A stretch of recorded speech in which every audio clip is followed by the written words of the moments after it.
Le carême pour nous, dans l'Église catholique, c'est le temps liturgique marqué par le jeûne, la prière et la pénitence.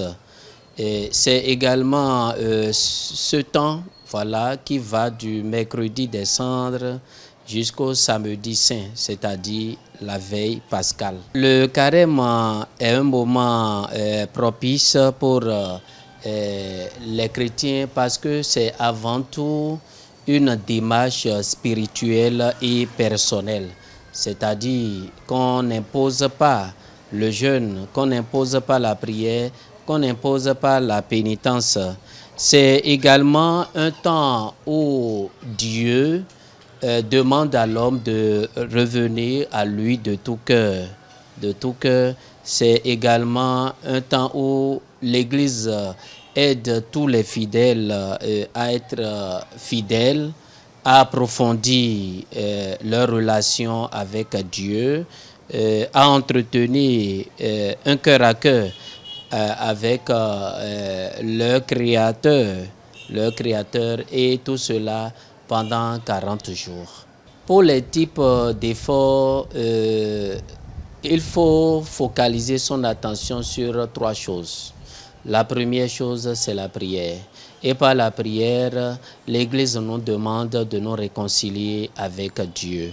Et la deuxième chose, c'est l'aumône. Et par l'aumône, l'Église nous demande alors de manifester une certaine charité envers nos frères et sœurs. Donc, autrement dit, de nous réconcilier avec le prochain. Et enfin, le jeûne. Par le jeûne, l'Église nous demande de nous réconcilier avec nous-mêmes. Entre la prière, le jeûne et l'aumône, il faut vraiment assez d'équilibre. Par rapport à la prière, ce qui nous est demandé, c'est de prier sans duplicité. Et par rapport au jeûne, on doit être sincère et effectif en ce qui concerne dans notre manière de jeûner. Et par rapport à l'aumône, il est demandé de faire de la charité, je dirais même un réel partage, surtout avec les nécessiteux. Quand les gens tentent de s'engager dans le carême, la première chose qu'ils se disent, c'est qu'ils ne vont pas du tout manger. Non, l'Église catholique n'est pas dans cette dynamique. Ils peuvent manger, mais c'est que ce qu'il est demandé, c'est de faire une privation. La privation au niveau de la nourriture, la privation au niveau des loisirs, la privation au niveau de tout ce qui peut nous distraire, tout ce qui peut nous empêcher d'adorer le véritable Dieu. Par exemple, au niveau de la nourriture, on peut quand même se fixer des heures et des moments, on peut se priver peut-être d'une nourriture par jour, ou bien, c'est-à-dire parmi les 3 nourritures, je veux nommer le petit déjeuner, le déjeuner et puis le dîner. On peut prendre la résolution de se priver d'une de ces 3 nourritures. Mais en prenant la décision de se priver d'une de ces 3 nourritures, alors c'est pour pouvoir manifester sa charité envers les plus nécessiteux.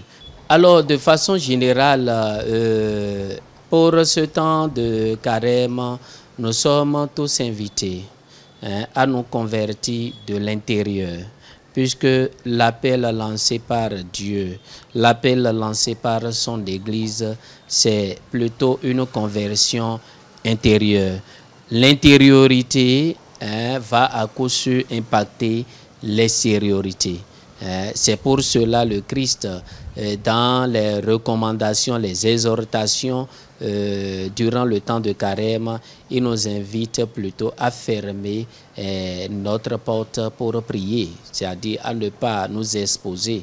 Donc en faisant la charité, nous avons cette obligation de ne pas montrer aux yeux de tous que nous sommes en train de faire la charité.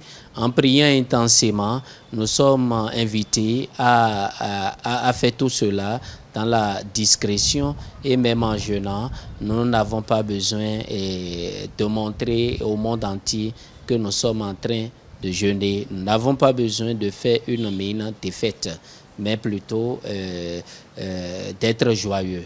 Donc le temps de carême, ce n'est pas le temps de la tristesse, mais c'est plutôt le temps où Dieu invite l'homme à une conversion véritable et profonde.